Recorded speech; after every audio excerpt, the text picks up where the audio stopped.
Another new Star Wars announced. Another new P3 minigame. Another edition of What's Cooking With. Hi, my name is Jonathan Houston. I'm the editor of Pinball Magazine, and I'm joined by... He's joined by another one, who's me, Martin Obe, and I'm the editor of Pinball News. Yes, that's right. I can sense a trend here, yes.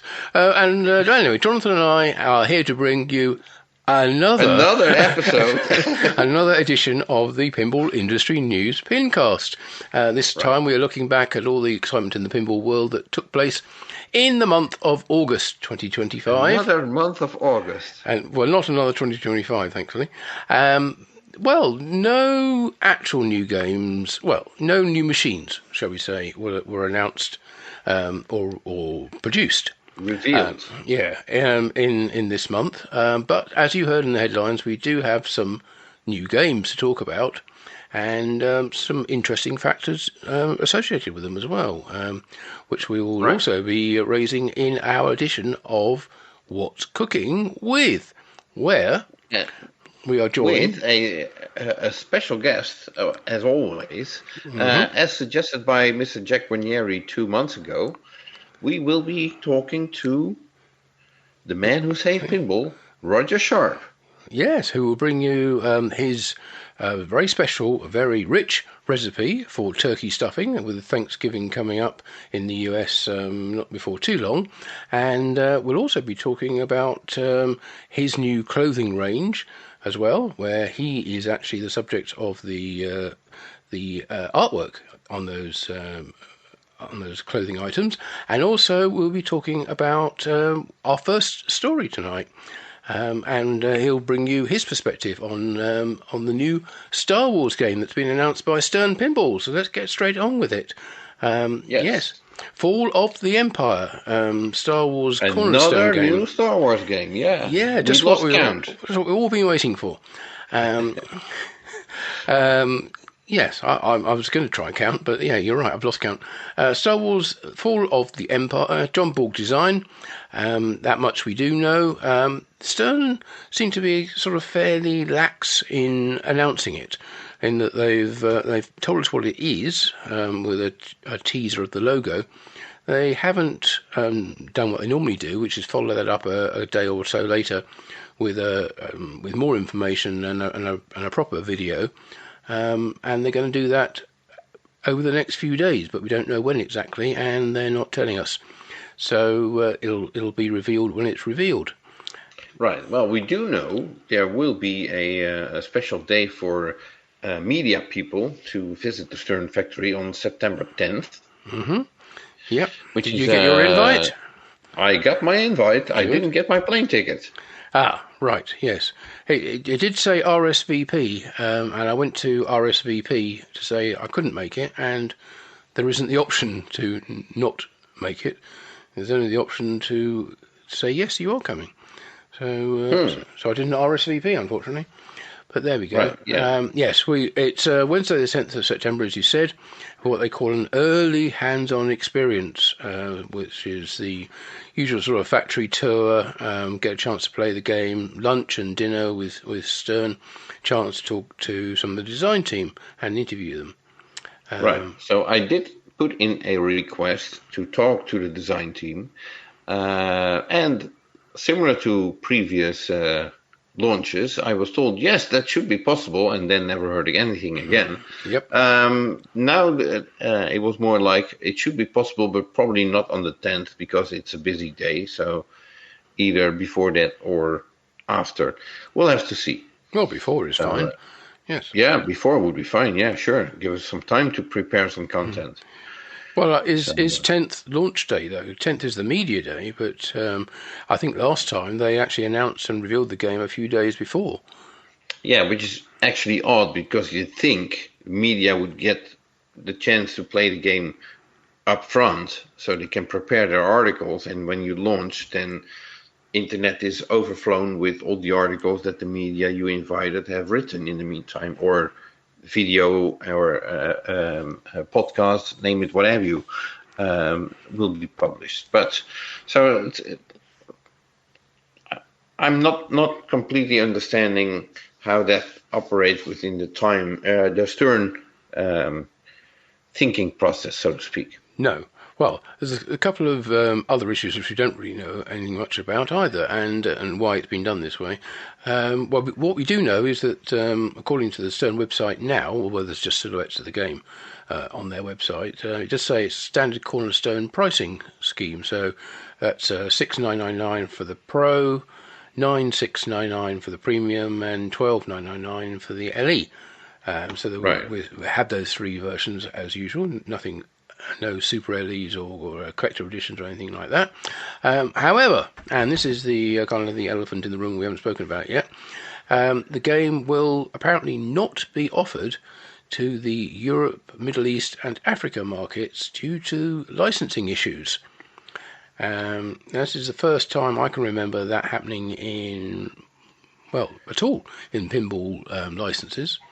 It's not to say it hasn't, but not that I'm aware of. And it's very odd because it wasn't the case with previous Star Wars licenses. No, so, makes you either think that Stern decided it wasn't financially worthwhile paying the extra to cover those regions, or before those regions were not separated out from the license, and it was just a global license, as most things used to be.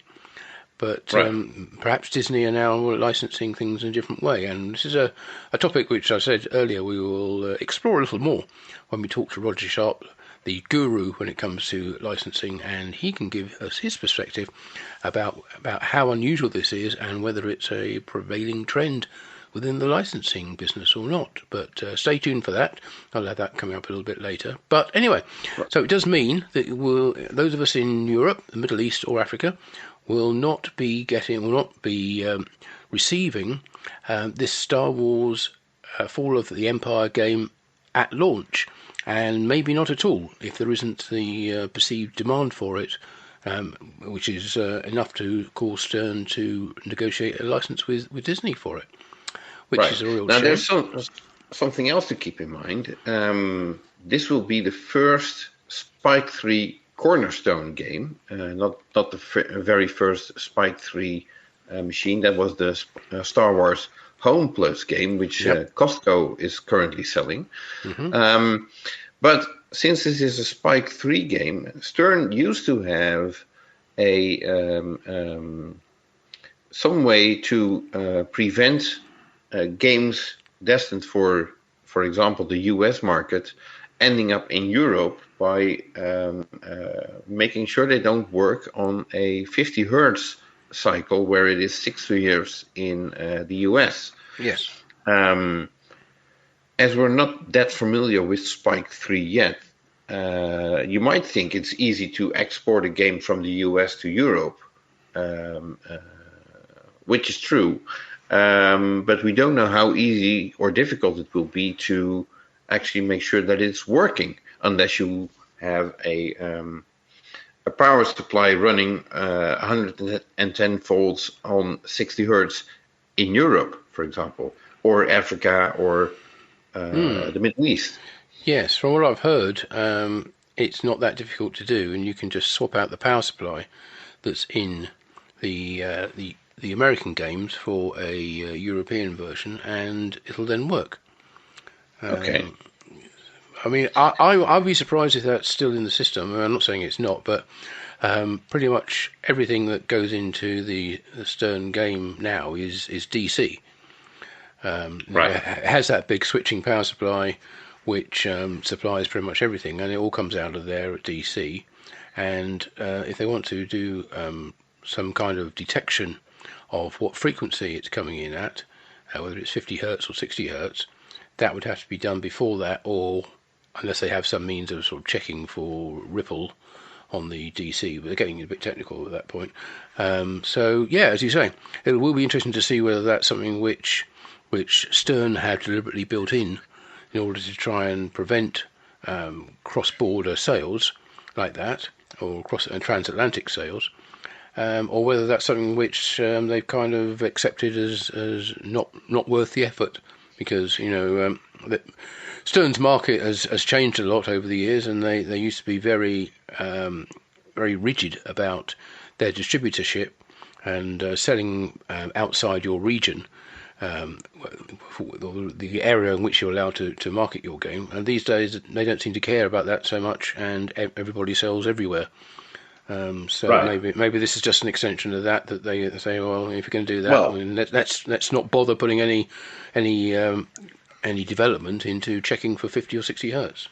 Right. So, well, if there's none of that going on, then I can see for Stern why it would make sense for them to say, like, okay, you know what? If Europe and Asia or Europe and Middle East and Africa cost extra, we're not paying that. And sure enough, somebody will be smart enough to upload a container full of games and send it to Europe. And I'm sure they will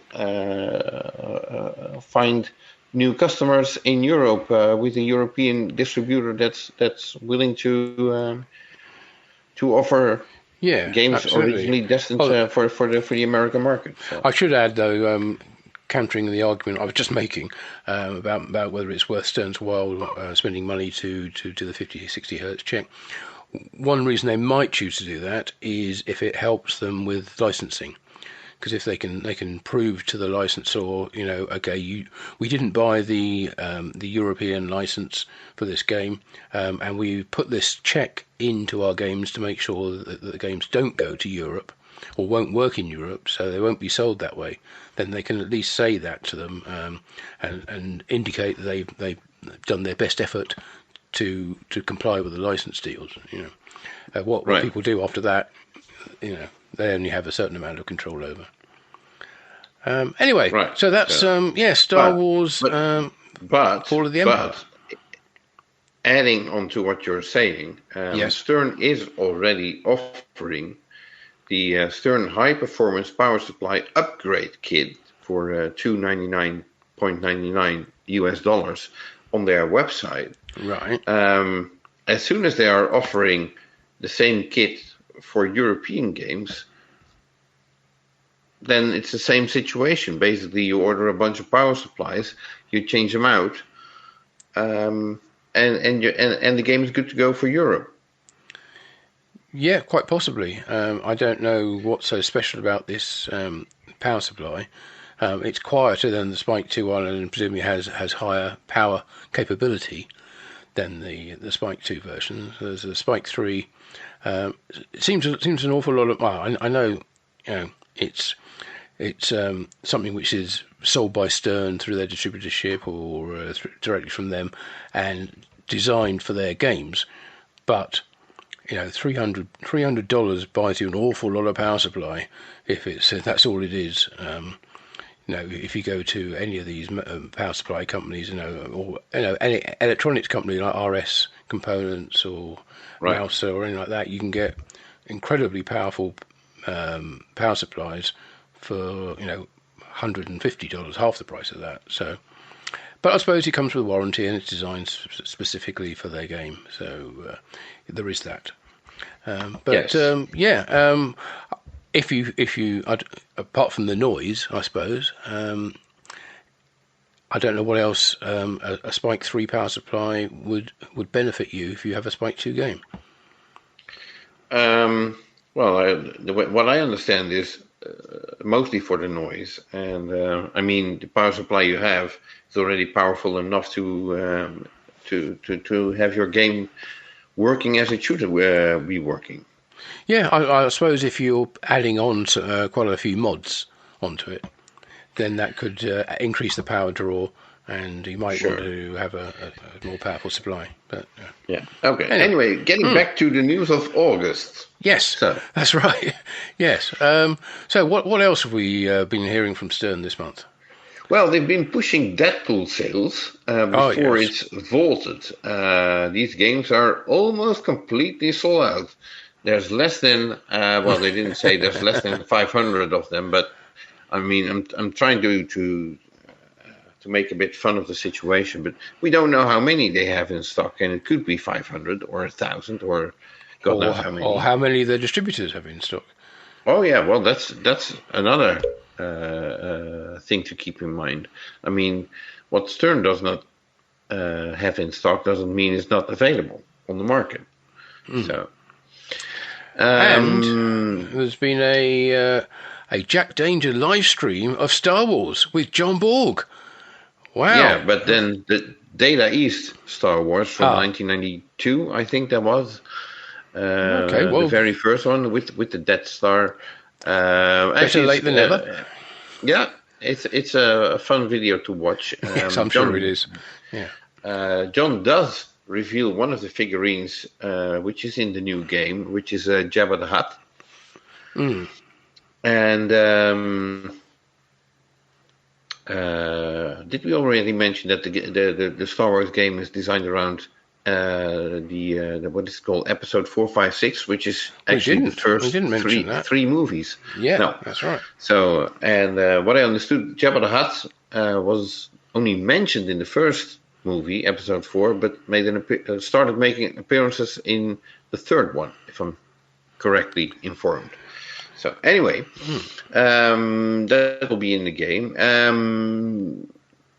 More interestingly, I think, apparently the Data East Star Wars game was the most successful Data East game, but also the most successful Stern game ever, selling 10,400 units at the time. But apparently that record was recently broken by Godzilla. I was under the impression that AC/DC was actually a huge seller for Stern in its various forms. So I'm actually surprised that did not surpass the 10,400 mark, if you want to call it that. But it could also be that even if it did, AC/DC being a Steve Ritchie game, and Stern don't want to blow on Steve Ritchie's horn now that he's working with a competitor for Stern. So yeah, well, I think hats off to John Borg because just to interject there, because obviously Godzilla, there's a Pro Premium Limited Edition, an Anniversary Edition as well. So there's been at least 4 different models of that game, whereas John Borg's Star Wars game, there was just the one, and which is sold 10,400. So yes. As an indication of how popular it was. And it was everywhere when it came out. And even more to John Borg's credit, it turned out to be a huge earner for operators. It Back in the day. You know, when games actually went into public locations where people could play pinball, instead of just game rooms and basements and man caves and what have you. So. Oh well. Anyway, we already mentioned the Spike 3 power supply, which can be ordered on. So I won't dive into that any further, but it's available in the Stern web shop, which is shop.sternpinball.com, and then you'll find it easily enough. There is a garage sale on Stern merchandise currently running. There is. Savings are mostly 10%, but some go up to 30%. That's just from my trial and error, because you don't know what the saving is on any of these items until you put them in the basket and then go to the checkout, and then you see how much it's been reduced by. Because on the actual shop, it doesn't say there's any discount on them. So you put it in at the full price, go to the checkout and see what the saving is. So, I mean, there may be things which have greater than 30%, but I think 30% is the maximum that I saw when I kept putting things in the basket and going to the checkout and taking them out. And it gets quite boring doing that after a while, so I apologise if there are some mega bargains there which I haven't spotted yet. Yeah, well, maybe all the signs indicating how much the discount is, were sold out first. Yes, very good. Yeah, they're now 30% smaller, and I miss them. Yes. Could also be the case. Then our favorite subjects when it comes to, well, any manufacturer, I would say. Are there any code updates? Are there code?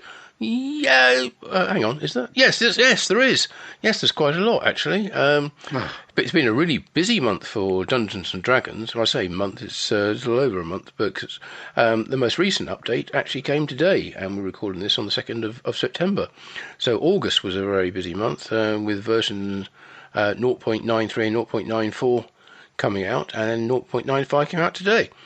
So I won't go through all the details of them because there's quite a lot. You. But one of the key things that they added in the version 0.93 on the 14th of August was a thing called trinkets, which are kind of like power-ups, which you can buy using the gold that you pick up during the game. You can buy up to 12 of these trinkets, and they get stored with your profile if you are logged in on Insider Connected. And allows you, and they are carried over, I should say, between games. Each one of them sort of gives you extra features, makes you more invincible, or suffer less, or inflict more damage on your opponents, or increase multipliers and jackpot bases and that kind of thing. So lots of those. The 0.94 version, which came out on the 28th of August, so not that long ago, just had a few more changes and allowed you to delete some of the trinkets if you didn't want to keep them, because you're only allowed to have 12, and once you've got your 12, previously you couldn't add any more. But now you can go in and you can delete them from your saved profile and add some new ones instead. And the most recent one today was pretty much just full of Insider Connected achievements, 15 new ones for those of you who care about that kind of thing. The Uncanny X-Men got a nice Days of Future Code Evolved update on the 27th of August, which added new Sentinel multi-ball rules, new Save the City multi-ball rules, new Rescue the Innocent rules. Lots of rules and have been changed, and quite a large list of bug fixes in the game as well. 0.93 for that one at the moment. John Wick is getting some love at last. Version 0.97 came out on the 21st of August. It added there is a long list, I should say, of changes to many of the game rules. Too many to list here.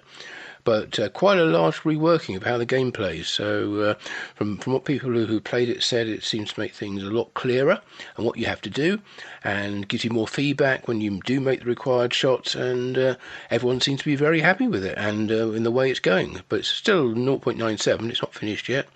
But interesting to see that they've basically gone and reworked that game quite considerably, which seems to be something that was required of it, because I think people who owned the game like the layout, but they thought that the code was always a little unclear as to what the hell was going on, and now it's improved. And finally, and we'll come back to this in a minute because we have more news from Stern on this game, King Kong. That got an update on the 13th of August, the Big Apple update, which adds 2 new New York modes called Manhattan Rampage and Window Shopping. There are also quite a few rule changes, tweaks to scoring, new graphics, and insert lighting, lots of new sound effects and call-outs, and added some extra shaker motor uses. And so Dungeons & Dragons, Uncanny X-Men, John Wick and King Kong all got updates in August. So if you own any of those games, congratulations, hope you're enjoying the new code. Right. So, and as you just mentioned, there's more news regarding King Kong, although it's not directly from Stern.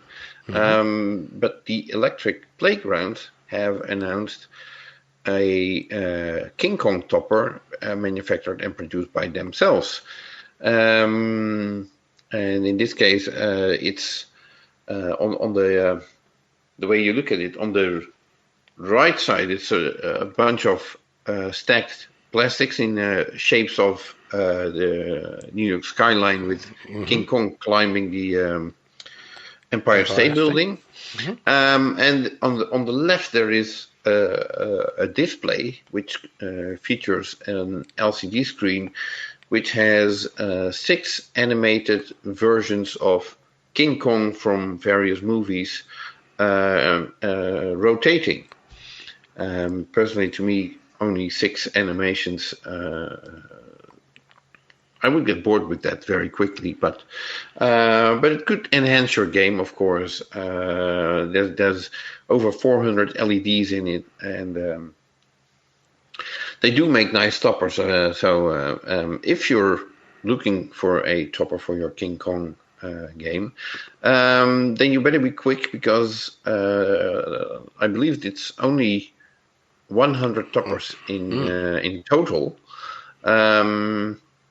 Pricing starts at $749 with and you can reserve one with $100 deposit.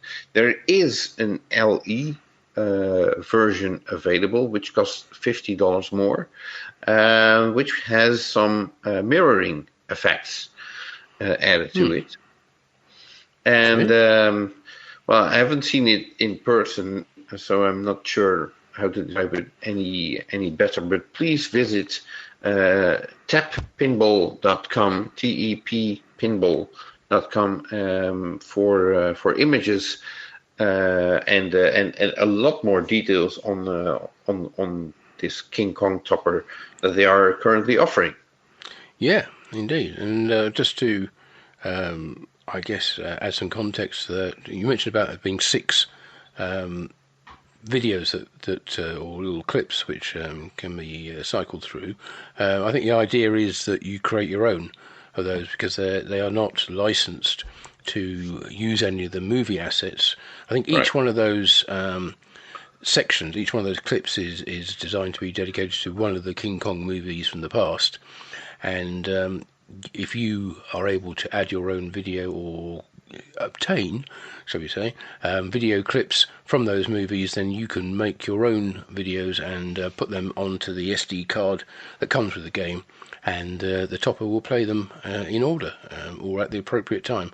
Now, there is as I understand it, there's a discussion thread on Pinside where people can share their ideas and talk, and not sure whether they actually can share any of the assets, but maybe they can give you clues as to exactly where you can get those if you want to put them into your topper. So I think there's a certain amount of customization, which is almost going back to the open source idea of Blues Brothers again, isn't it? Where you make your own content for it. But yes. Anyway, it's nice to sure if there are only going to be 100 of them, it's going to be quite a niche product, and I don't imagine any of the licensors of those movies need to overly worry about getting licensing fees for those. But anyway, nice work. There's no actual movement on it as far as I can see. It's just lighting effects and the video screen, which is just done as a big billboard on the left-hand side, and it looks beautiful, great lighting. Interesting to see in person, which I guess we will when we get to Expo in October. Yes. Okay. So then, Multimorphic from Round Rock in Texas. They announced Elemental, a new free mini game for the P3 pinball platform. Basically, it works over the monitor section with the walls and the scoops. So it works with any playfield module installed. And Elemental makes it the 26th game, which is available for the P3 platform. And the game is free. Yeah. So if you own a P3 pinball machine, then you basically got a new game on your game for free if you just download. And it comes from Multimorphic themselves, rather than coming from a third party, which is where most of the recent mini games have come from. So nice to see Multimorphic still making new games and giving them away for free as well. Yeah.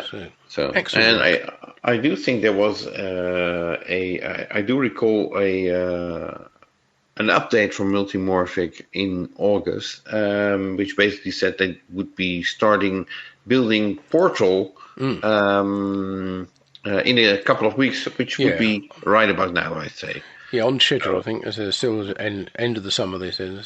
That's what they originally planned, and they say they're still on schedule for that. So, yeah, that should be coming out fairly soon. Right. Yeah. Okay. So. Right. So that's well, for no particular reason other than they happen to be listed next in our running order of companies to deal with.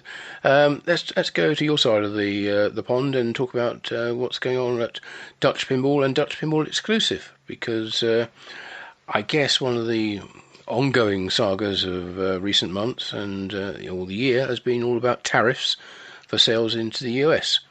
And although EU imports to the US have had a 15% tariff settled on, US buyers of Dutch Pinball exclusive games, i.e. Alice's Adventures in Wonderland, will have their tariff apparently fixed at 10%. So there's been rumours, and there's been some company or some customers have been complaining they shouldn't be paying any more, and saying that Dutch Pinball, all their distributors, should swallow the tariffs, which is a nice idea but quite unrealistic. But we'll see how other companies take that on later. Meanwhile, CoinTaker, who are the US distributor, Uber distributor, said it's been decided that between Dutch Pinball exclusive, CoinTaker, Great American Pinball and Pinball Traders, the other distributors of Dutch Pinball games in the US, that the extra 5% tariff that was settled on in the end will be split between all of them, i.e. the customers won't have to pay that. So it was originally set at 10%, and then it went up to 15%, and the extra is being swallowed by Dutch and CoinTaker, Great American Pinball and Pinball Traders between them. Right. So it gives a bit of certainty, and that nobody's going to have to pay any extra than was already announced. Well, it still will be interesting. In the news a couple of days ago was that some court in America ruled that some of these tariffs are unconstitutional or illegal or whatever. Didn't pay too much attention for it, but I'm curious what will happen. Let's say there will be a court ruling and these tariffs are all deemed illegal. In the meantime, you bought your game, you paid extra. How do you get your money back? Well, how do distributors get their money back? I can add a little bit of context to that, as somebody who has been following this quite closely. The tariffs that were imposed in the first place were done as emergency national security measures. It was announced, that's what the president said. He said, as in the national emergency, we need to impose these tariffs. And the court has decided that there isn't a national emergency, and those powers shouldn't have been used that way. However, it's not to say there aren't other powers which can be used to impose the same tariffs. So I don't think they're going to go away simply because the method in which they were employed or applied, I say, was incorrect. So if they say, okay, you can't use the national emergency while the tariffs are off, there'll be another reason, another method to apply exactly the same tariffs. So I don't think they're going to go away. And of course, in the meantime, anything that's been agreed as part of a trade deal is no longer, isn't covered by this. So, for instance, the UK has done a trade deal with the US for a 10% tariff. So even if they took away all the emergency tariffs, that 10% is not going to go away because it forms a separate trade deal. Right. So, yeah, and of course there have been other trade deals with other countries or other areas. I don't know whether Europe has actually done agreed a trade deal, or whether it's just they've decided to not escalate it any further. Right. I would not be able to give you the right answer at this moment. Okay. Mm-hmm. Right. Well, anyway, I don't suppose those tariffs are going to go away, and that's the Dutch Pinball and their distributors' take on what they're going to do about it. Right. Okay. So, it will be interesting to see how tariffs will affect pinball production from outside the US in the future, of course. I mean, you have to come up with a very good game to sell many units in the American market, I suppose. Yes, and well, it's not just not just machines, of course. It's also parts and add-ons and mods and other pinball-related items. One of which, those very impressive mechanical clocks, which like miniature back boxes of games, which are being made. They're made in Canada. I mean, and shipped into the US. So there's a whole story there about what they're going to do, or what they've announced that they're going to do about the dealing with those tariffs. And but anyway, we may come to that at another time. But Well, while we're on this subject, and I'm skipping the next company and moving on to Pinball Brothers, because interestingly enough, Pinball Brothers have announced that their new Predator game can be ordered directly from Pinball Brothers USA in Dubois, Pennsylvania, for $11,995 US dollars, which will include any tariffs and international shipping costs. Shipping from Pinball Brothers USA is still charged if you don't collect it in person. And with the whole tariff situation in mind, the fact that there is a Pinball Brothers USA subdivision, would that make it for Pinball Brothers easier to not have to pay these tariffs because they're an American company and they happen to order games that are actually manufactured in Italy, but it's still an American company and they're just importing their goods to sell in America? Doesn't make any difference. Doesn't make any difference. It's just the same situation for a company like Cointaker. The games come in from the manufacturer outside the US. As soon as they hit US borders, customs and tariffs are due on that. Even if they're selling it to another division of themselves within the company. So it doesn't help them in that. It was a little bit confusing. I was just thinking out loud, wondering, anyway. The initial announcement from Pinball Brothers was a bit confusing because it said the price includes international shipping and taxes. Didn't mention anything about tariffs. But I think you and I both contacted them to find out what that actually meant. And confirmed with them that it includes the 15% tariff, but doesn't include the 6% sales tax that Pennsylvania residents have to pay for purchases from Pinball USA because they're based in that state. Anyone out of state doesn't pay it officially. Well, unofficially, I think. Officially, they're meant to declare it, but I think unofficially nobody does. So it doesn't include sales tax, but it does include international shipping and tariffs, but not domestic shipping. Right. Yes. Okay. And then, to the surprise of many, we already knew that Predator was going to be a limited run. I think 880 units, something like that. And Pinball Brothers announced in the same post as about the tariffs that we just discussed that only 150 Predator units remain available, and once they're gone, that's it.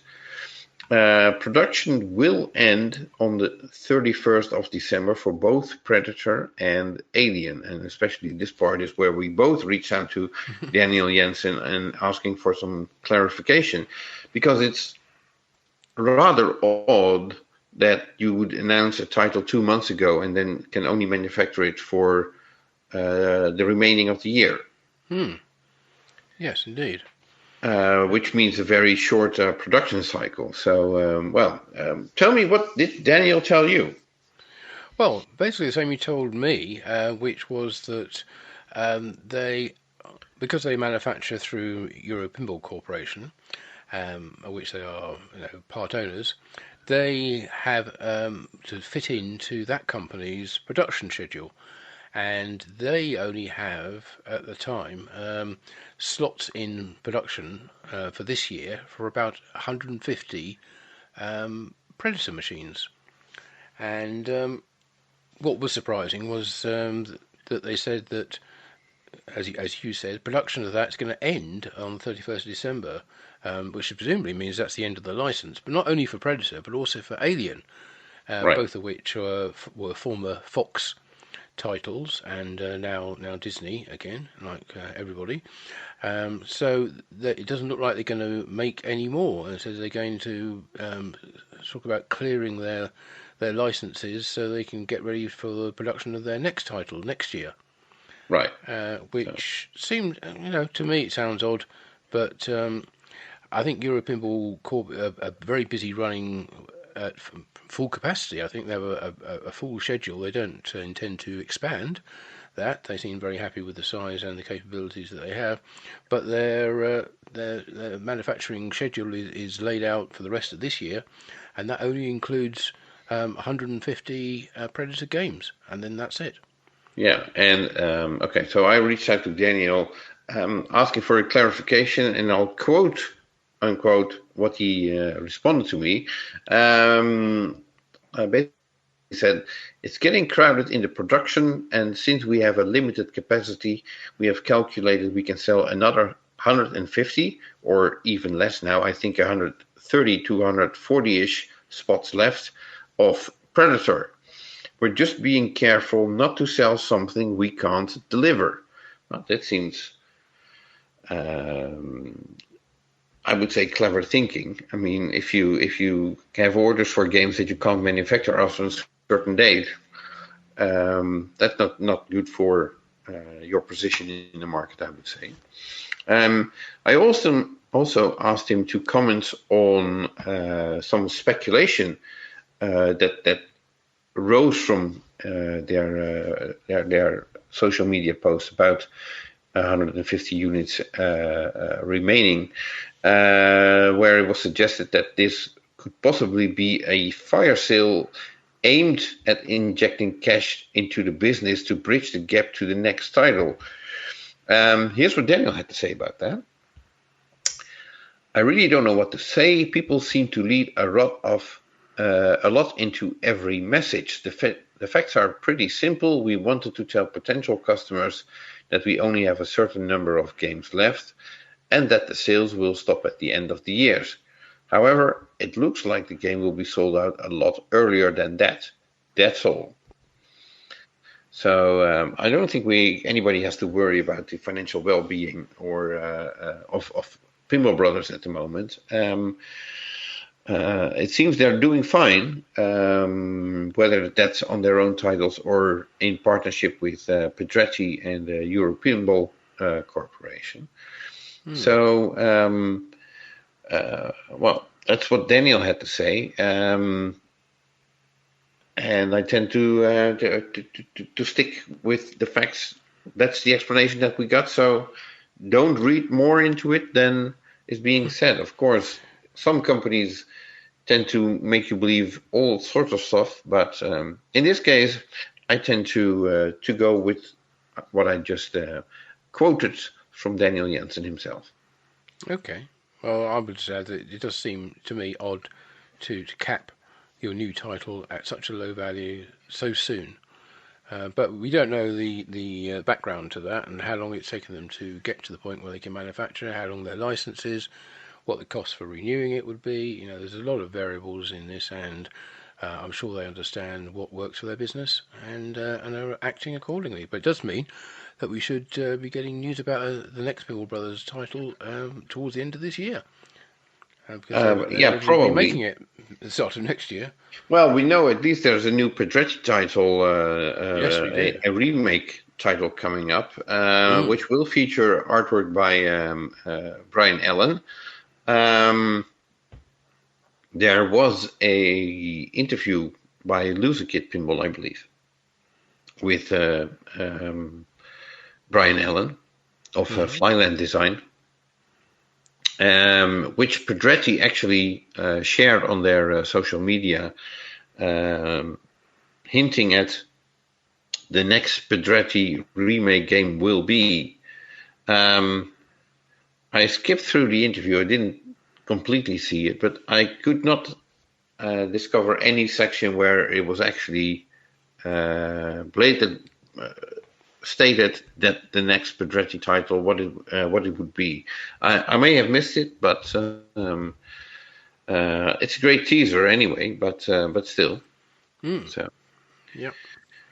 I'm in a fortunate position of actually knowing what the next one's going to be, but I'm not allowed to say anything about it, so I'll leave it at that. Okay, so now comes the time where I can ask Martin. This is where you mute the microphone. And, So, okay, well, what I can say is the title rumored the most is Tales of the Arabian Nights, but also Theater of Magic is being rumored.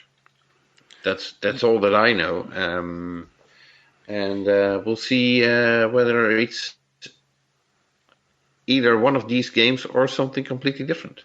We will indeed, and we won't have to wait too long for that, I don't think, either. But we might have a little bit more about that in, we could skip to Pedretti now, I guess. Right, as sure. we've just been talking about them, because they have been sort of teasing what their next remake game will be, and been asking people online and social media to guess what it will be, and also been telling some of them that their guesses aren't correct. Or at least suggesting that they aren't correct, put it that way. But they haven't actually commented on any. I haven't seen anybody actually have a comment to their guess saying anything positive about how accurate they might be. Right. So other than to say no, it's not that, or you'll be lucky, or something like that. Yeah. In the meantime, they've been showing lots of pictures from their European Pinball factory, featuring loads and loads of Funhouse remake games, which they seem to be producing in large quantities. Yeah. Both classic and limited edition. I got the feeling they're almost building more Funhouse games than originally were built. Well, that's a good question. Yeah, perhaps that'd be a new record as well. But limited, of course, as you were talking about earlier, featuring Brian Allen artwork on it. Yes, well, only on the limited edition, or whatever. Exactly. What is it? A special edition, a midnight edition, whatever you call it. So and on that point, there has been some new code for Funhouse. Yes, version 1.37 came out on the 13th of August. Not huge changes. A few bug fixes. There's a bug with the ball saver as well on the original and the enhanced original, the 1.0 and the 1.5 versions of the code. Version 2.0 gets a little bit more because it's got sound and animation sync improvements. So what happens on the display and the sound effects go on with it are much more in sync than they used to be, and that's in. There's also LED brightness fixes as well. There's some oddities going on there, and various other RAM, NV RAM fixes. Things are getting corrupted, and other bug fixes. So if you have a Funhouse remake, make sure you're running the latest version 1.37, and everything should be peachy. Right. Okay. Yeah, that's it. Yeah, more, no more from Pedretti at this particular moment. So we can hop back if you want, and go back to our list and carry on in the order in which we were originally going to do it, which is to go with Spooky Pinball next, and news about their very popular, very successful, and very fun Evil Dead game. And they have some new code for that as well. 2 brand new modes, and they're packed with blood, guts, and groovy chaos. Well, of course. I don't know these modes. I haven't seen them, but I'm sure there are videos out there which will demonstrate them to you. One called Destroy the Book, and the other one called Kitchen Fight. which is interesting because you are only allowed to play with one hand, as your other hand has a knife through it, I believe, in the movie. So down to one good arm anyway. And as the severed hand scurries across the kitchen, you have to play with your one good one. So, which is a bit like the mode in Dune, where you have to play with one hand as well, and keep your hand on the action button in the pain box. But one-handed pinball seems to be all the rage at the moment. Now they are currently building 24, 25 games a week, or 100 a month, I guess. Yeah. Well, it used to be more, but with Evil Dead being such a packed game with so many more mechanisms in it, it takes them a little bit more time to build these games. So, well, that's what you have with complex games. And I think they crossed the 500 games mark last month as well, and so which means is they're I think they're doing only 888 games, something like that. Yep. So well, as the end of the year is approaching, so is the end of the production. Curious, it will be curious to see when Spooky will announce their next title. I'm pretty sure they're not going to wait until the production of Evil Dead is completely finished, because they will want to continue the production line, so to speak. You have to keep the line moving. But it's probably going to be, well, November or December-ish, I'd say. Yeah, probably not Expo time. Just doing the calculations. When the game was announced, and the fact that we saw it at the Texas show, it does work out to be, if they're just making the 500, or have just made the 500th game, that is about 100 a month, which obviously leaves 388 games yet to build from that point. So that is 3 months and a couple of weeks, which I guess takes you through September, October, November, and halfway through December. So just in time for the end of the year and the holiday season, and of course there'll be some breaks there for public holidays as well. But yeah, looks the end of the year gonna hit the target, I think, which is always to finish all the games this year. Right. So congratulations to Spooky, and yeah, we certainly look forward to seeing what a follow up to Evil Dead's going to be, because they've got quite something to follow, haven't they? Yes, absolutely. A surprisingly fun game for a movie that absolutely is not of any interest to me. Yep, same. Well, it wasn't anyway to me either. Okay, well done, Spooky. So we can move on, or move a little bit further south now to Barrels of Fun. In Texas. And, in Texas, in Houston. Yep. Now, I think it's pronounced Houston. Houston. Houston. Like my last name. It's a railway station in London. No, I'm sure they're not there, not in Houston. Yes, so they were represented at the recent UK Pinfest show by Retro Arcade Specialists, who had both Labyrinth and a brand new minty Dune, which arrived just before the show and was actually unboxed on the floor of the show during setup time. So they had no idea how it worked, what it was like, and it worked flawlessly, as far as I can see. Proved very, very popular with fans, or won over a lot of fans, I suppose I should say, pinball fans that is, who were sort of maybe not so keen on the title. Once they got to play it, they really won over. So I think it was a very, very positive reception, and well done in getting that game there just in time for the start of the show. Any delays in customs or shipping, and we could easily have missed the whole of the show, but it just got there right on the day before, the day that it opened, pretty much. So that was good. Speaking of which, of course, there's new code, of course, for in this case for both Labyrinth and Dune. There was a version which came out that didn't add very much to either of those games. Dune got more, of course, being the newer game, but only a few bug fixes and some minor behavioural changes, and added a new lifetime games counter to both those titles, which doesn't reset, which it's kind of something you kind of take for granted, I suppose, and assume it's in there, but it never was, and now it is. So from lifetime games from the moment where the software is updated, I suppose. But there have been 2 new versions of Dune software in addition to that. We came out on the 13th and the 1st of August. They added a new mini wizard mode and lots more new call-outs and lighting effects and bug fixes and a new, actually 2 now mini wizard modes have been added.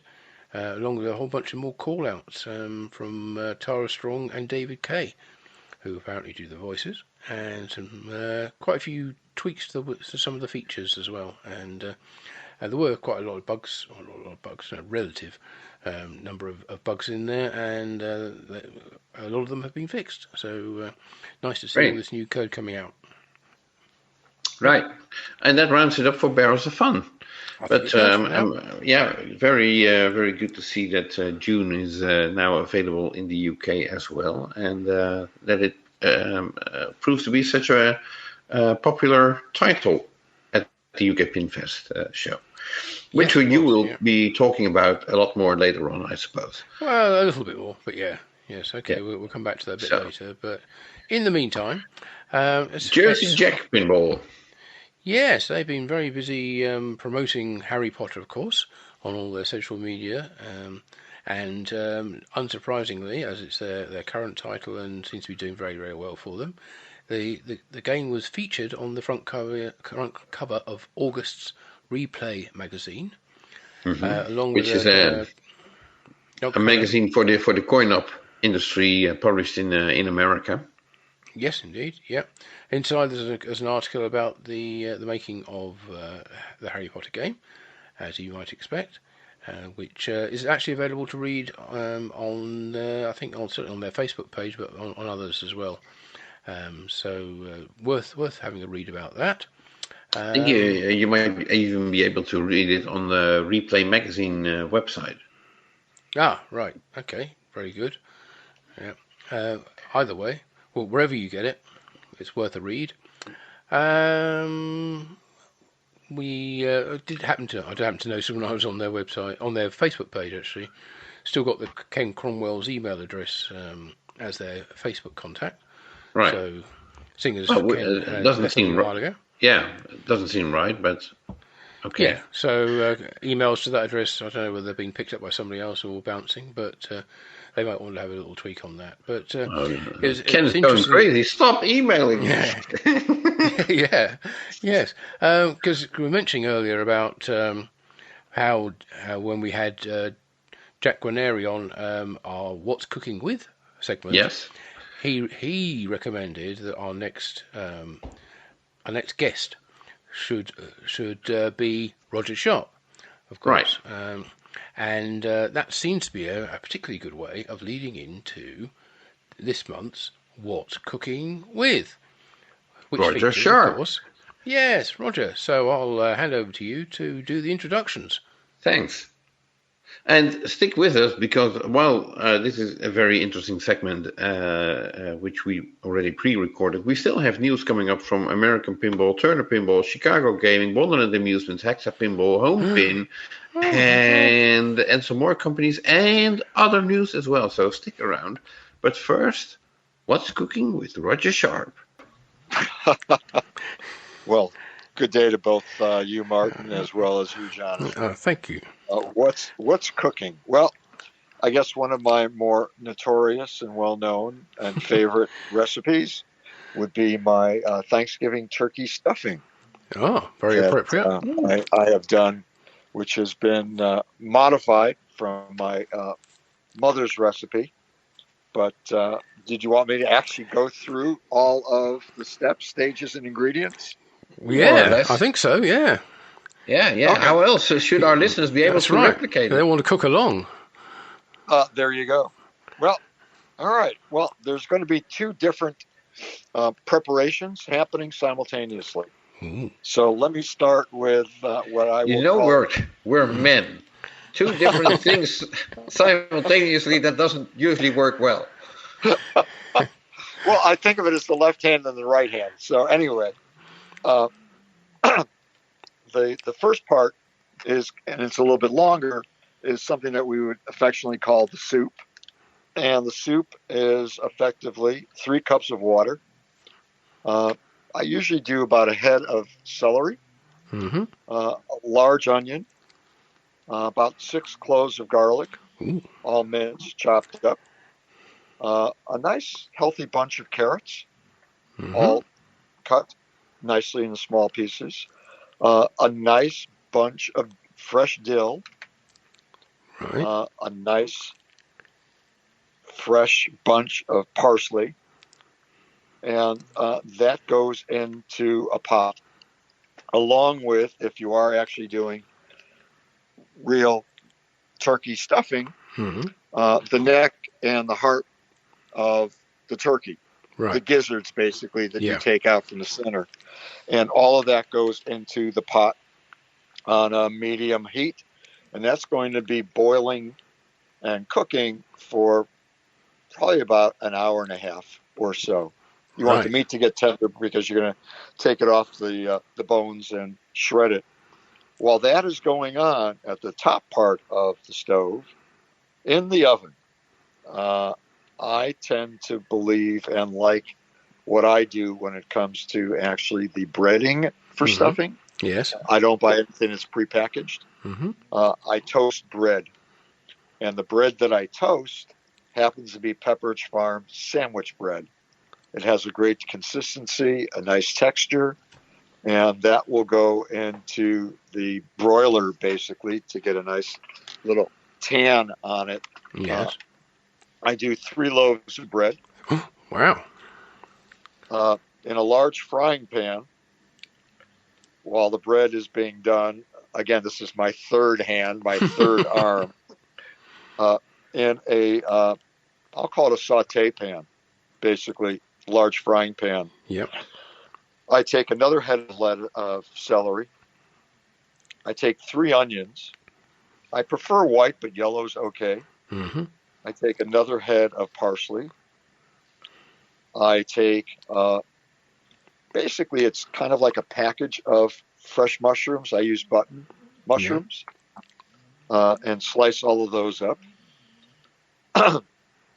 This is not for the faint of heart. I also put in 2 sticks of unsalted butter.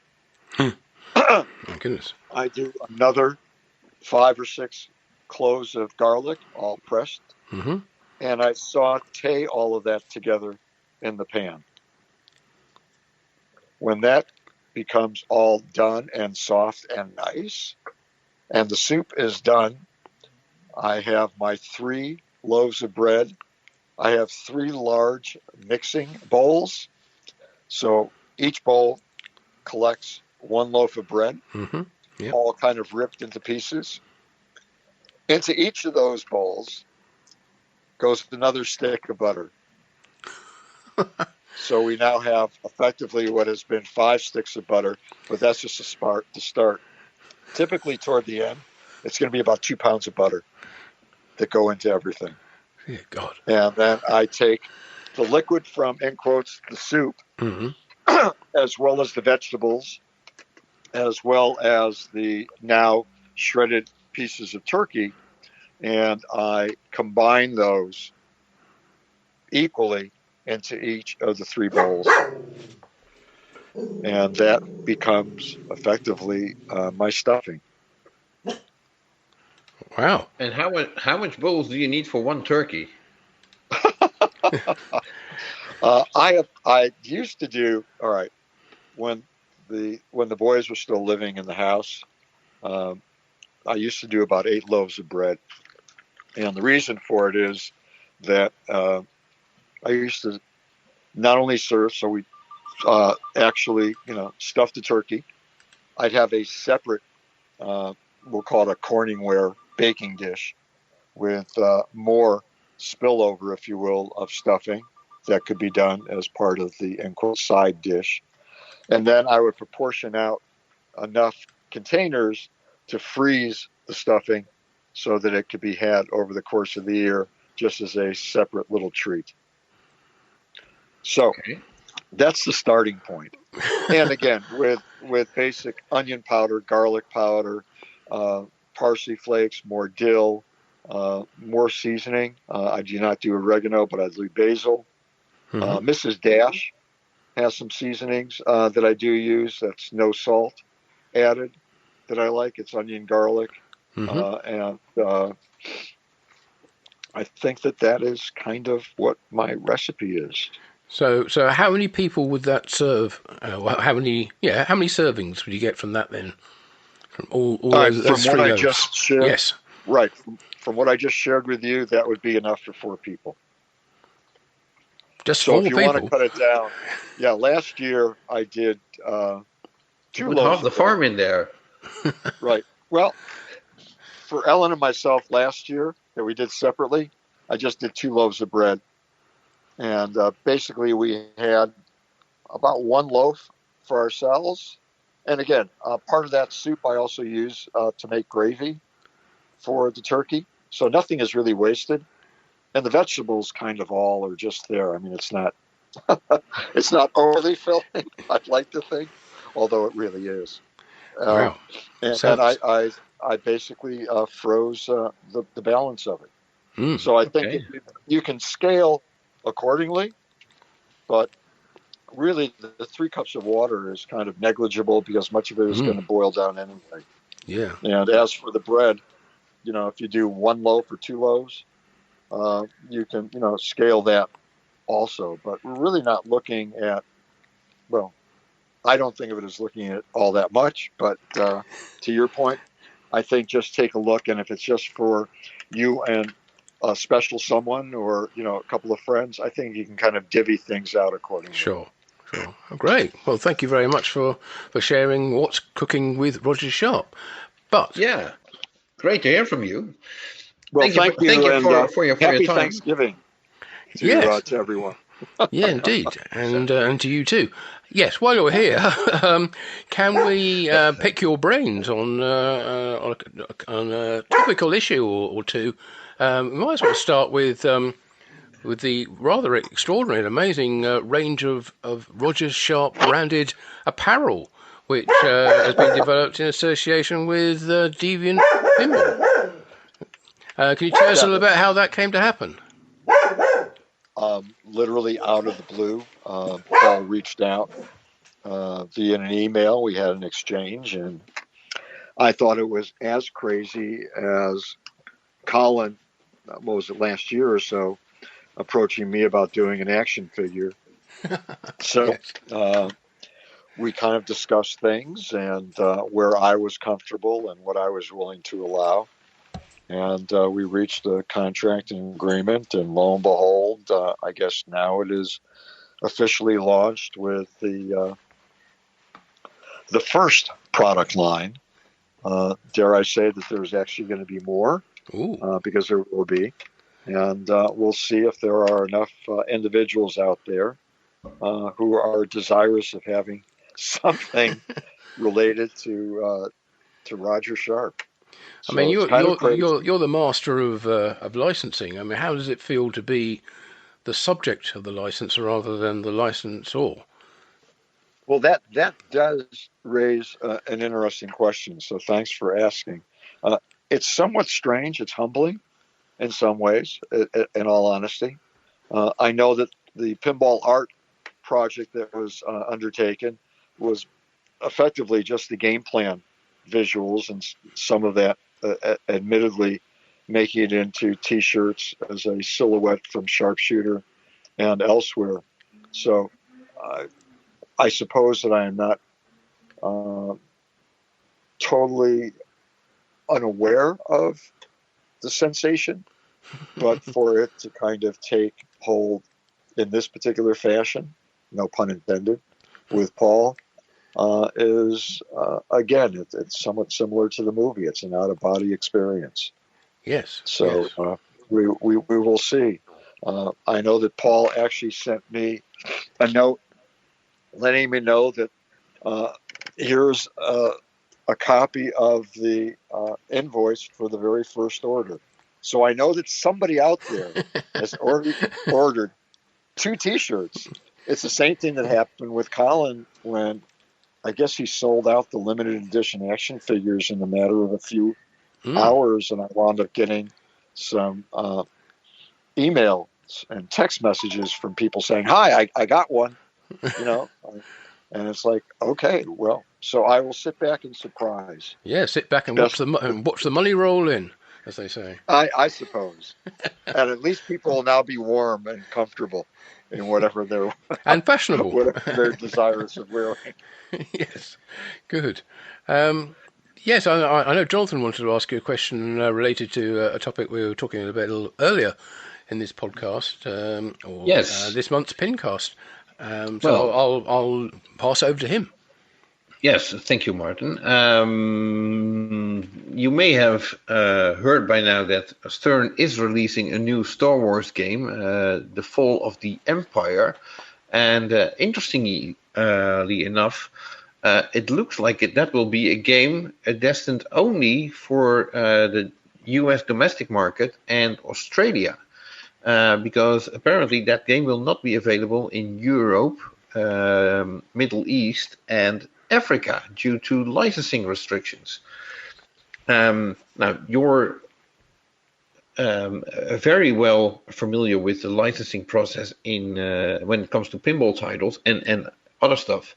Were you aware of this situation, or can you relate to it in some way? I wasn't aware of the specific situation. I was aware because I saw a little tidbit the other day that they had made a teaser announcement that they were doing yet another Star Wars game.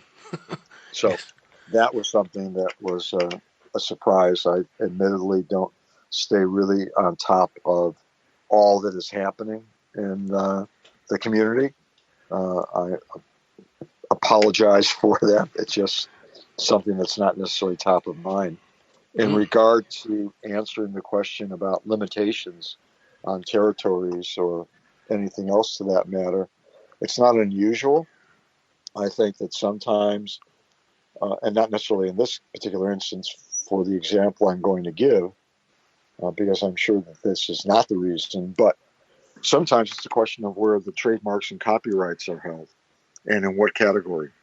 And in some instances that I've had in the past with particular projects, the rights holder, the licensor, whether it was an agency or a studio, did not necessarily cover that particular category for licensing. So in order to protect your trademarks and what have you, you have to go about actually ensuring that you are somewhere legally in control of those rights, whether it is the imagery of particular talent within the context of a particular property, TV or movie or a band, and their songs and wherever they have the rights. So sometimes you run into those particular instances where there's a carve out. Right. Oh, you know what? You cannot have this product in the Pacific Rim. We're not covered. Okay, well, let me go back and make a determination as to whether or not that is a significant enough marketplace for us. In some cases, it's also a question of whatever the application might be. And in that application, what is your projections on a percentage or a per unit basis for how many of these particular items will be sold into these particular territories?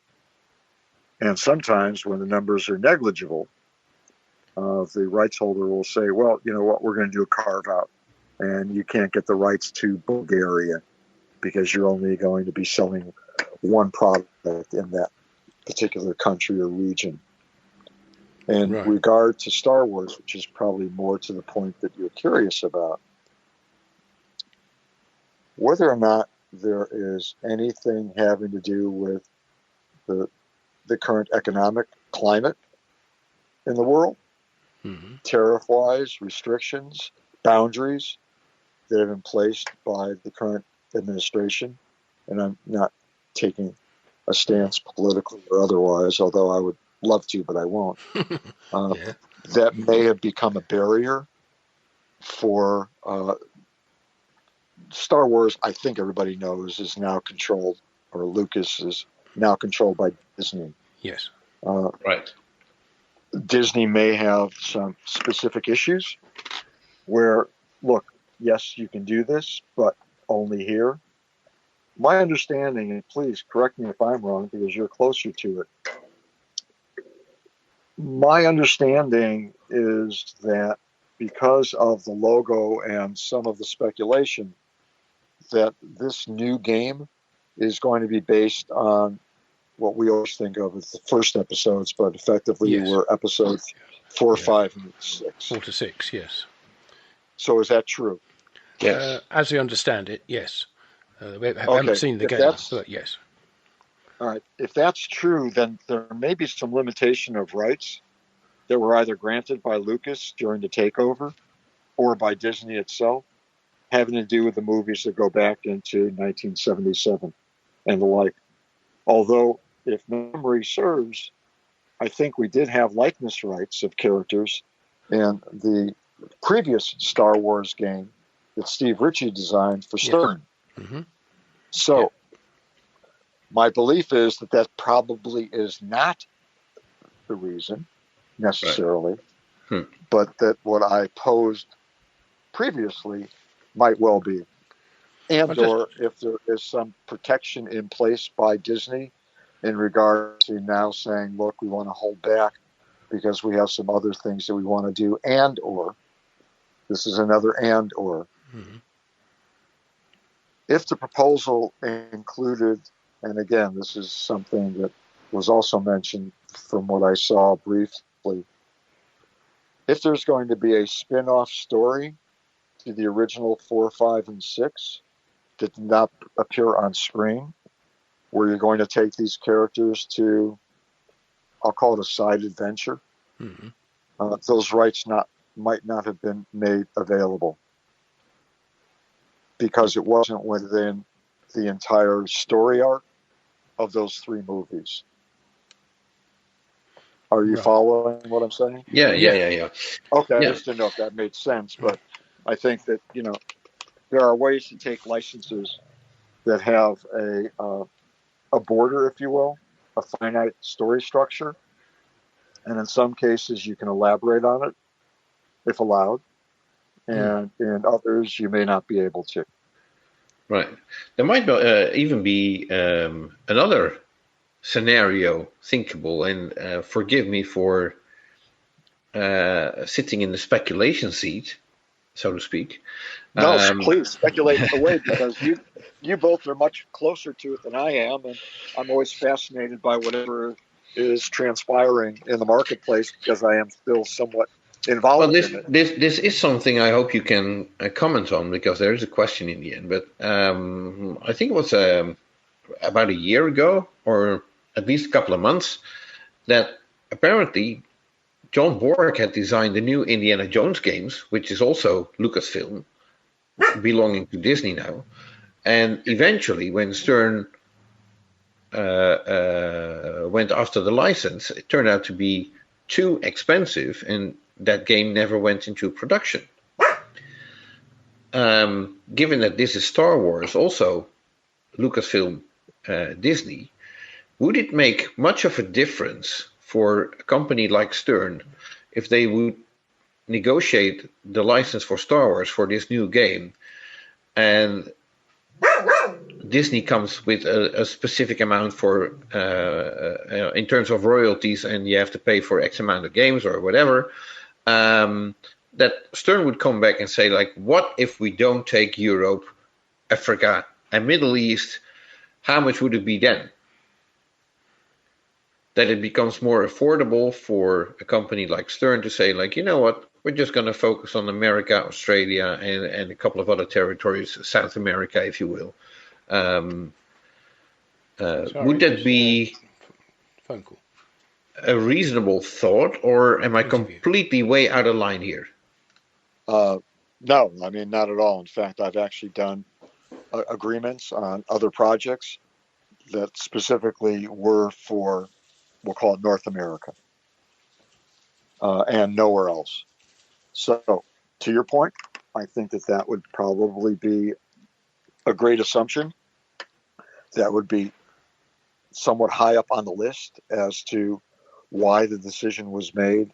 Number one, to want to do Star Wars, and that was appealing, and that was something where the company determined, we want to do this. We have this great design or this great concept, this great whatever, and we are willing to forsake X amount of our business in order to scale whatever the financials are ultimately going to be. Yes, just to add to that and support what you just suggested. I know Stern, as part of their messaging to the distributors who weren't going to get the game, asked that they gather levels of interest such that they could return to the licensor, or potentially return to the licensor, if there was enough interest, i.e. enough orders for the game, so that they could maybe negotiate an extension of that license to cover the Europe, Middle East and Africa markets. So it sounds to me as if it's not an issue with not being able to use those rights in those markets, simply that they were too expensive. You make an incredibly good point, because I've also been party to something very, very similar on a number of occasions over the past few decades, where it was a situation of going back in through distributors. And let's face it, Stern is strong enough, understands the marketplace of where they want to be and where they are preeminent, to be able to go back to distributors and gather together an interest and be able to go back potentially. This is all, again, speculation. Be able to go back and say, look, it appears that we can do, I'll use a round number, 1,000 more games in this particular part of the world. Can we now negotiate an addendum to our current agreement to open up that part of the world based on this preliminary forecast? Yeah. Yeah, just need to crush the numbers and see whether it works for them and for Disney too.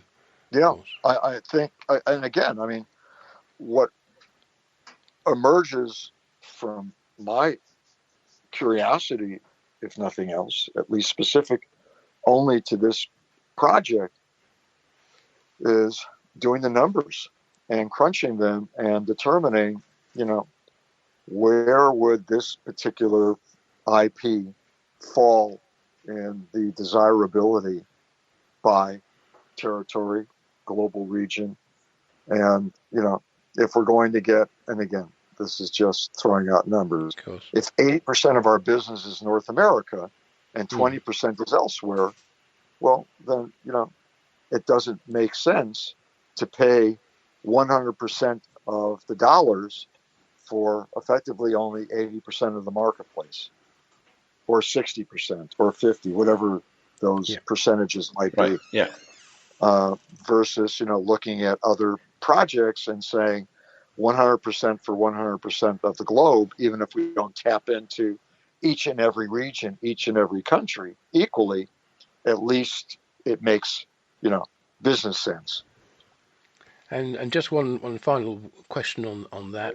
Is this something which this marketing by geographic region, is this something which has always been in licensing as long as you've been working in it, or is it something which you feel is becoming more fragmented now? They're becoming more sort of focusing on making the most of their assets in individual areas rather than just treating the world as a whole? It's interesting that you ask it, because I'm dealing with that frightfully on a regular basis these days. In years past, I'm going back to probably around, 1989, 1990, before most people were born. It was through one central department. Yeah. That has evolved over the years, not only with studios, but with other agents and agencies and the like, and basically project and property rights, if you will, and some of it is by category: apparel, soft goods, food items, electronics, and such, maybe divvied out. I can speak without being specific that I am working with a major U.S. studio / company where their principal person overseeing this category is based out of the UK. Right. Okay, well that's great.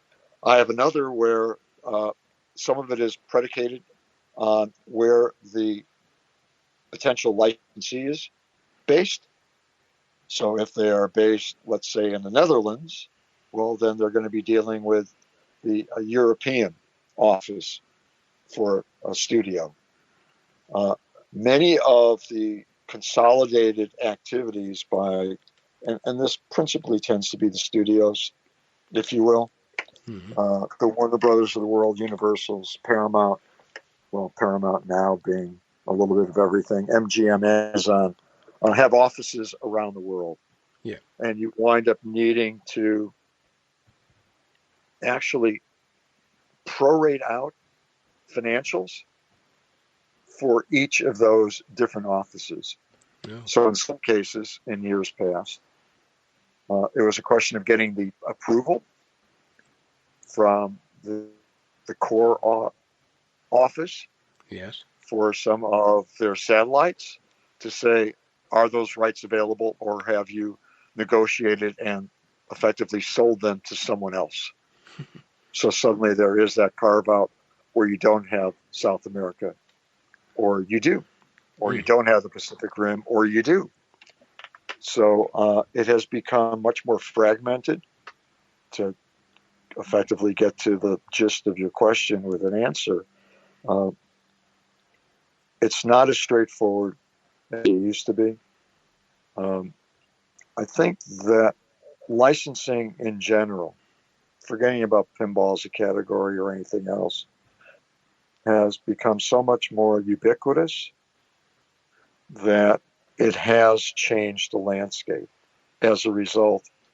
And for coin opera amusement games or pinball specifically, we tend to fall victim to that, where it's not just a single individual on the other side of the call being the decision maker. They need to round up everybody else, and that everybody else may be from different divisions within the corporation because of how things are now being done with new theme parks that are opening up, new derivative uses of IP and other disparate projects and products. So that overlap isn't as simple and as clean and as precise as it once was. Thank you. Thank you for taking time to explain potential situations that may be applicable to the Star Wars game that we were discussing earlier. And right. I don't know if Jonathan has any more questions for you. Well, I do have one. I know it's on everybody's mind. Everybody, well, most of our listeners probably have seen the movie The Man Who Saved Pinball. A great movie, great story. Is there going to be a sequel? Man Who Saved Pinball again. Yeah, right.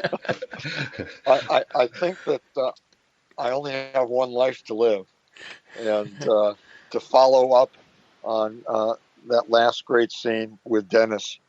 No, I highly,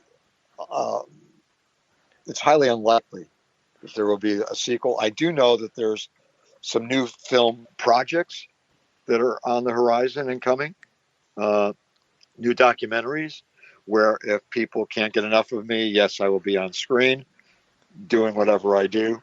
But no other fictionalized works in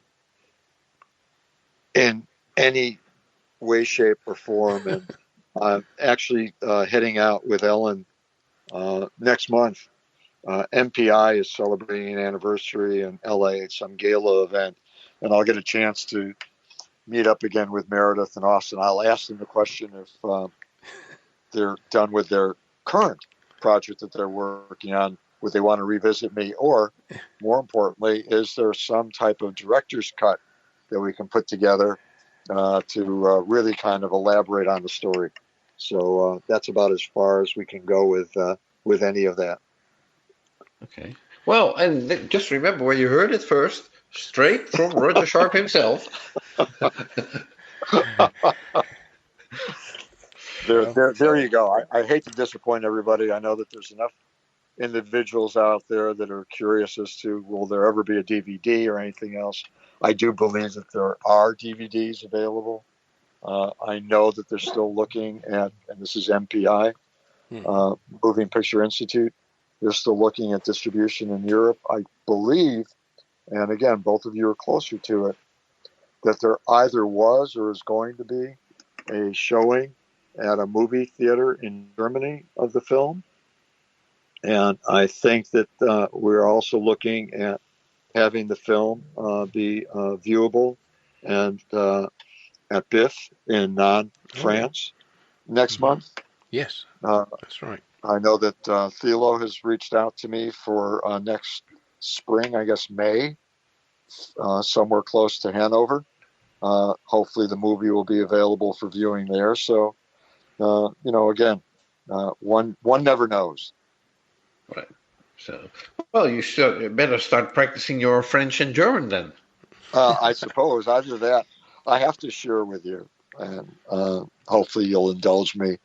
I would be very, very curious if there was ever a dubbed-in version of the movie to see what voice they would have.